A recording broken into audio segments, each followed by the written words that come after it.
ఆదిలాబాద్లోని సుశ్రీ నిలోమా అడానేశ్వర సేవాశ్రమంలో 38వ మహాసమాధి దినోత్సవ కార్యక్రమాన్ని భక్తి ప్రపత్తుల నడుమ జరిపారు. వారం రోజులుగా శ్రీ సద్గురు అడనేశ్వర్ గ్రంథ సప్తాహ జరుపుతున్నారు.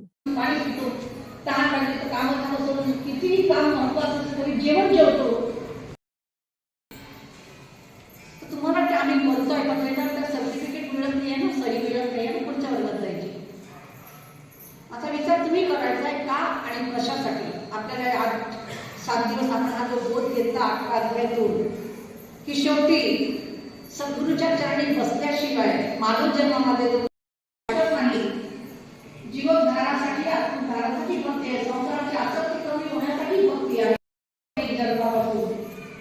आणि म्हणून माझ्या जीवनामध्ये दुःख आहे. पुन्हा सद्गुरू तोच बोध आम्हाला देतो की जीवाला पुन्हा त्याच्या घरी परत जायचं आहे. संसार करा, भक्तीची जोर द्या. नम्रता, लीनता ही सद्गुण आमच्या गावी पाहिजे. आमचा अहंकार जळला पाहिजे, पण त्याला आवडते तसं आचरण ठेवा.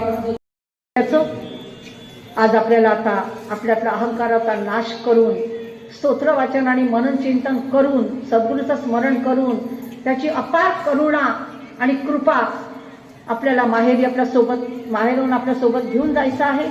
तर दान त्याला मागायचं की करुणा करा, तुझ्या कृपेचं हे बळ आणि सद्गुरूचं चरण हे जीवाचं माहेर आहे.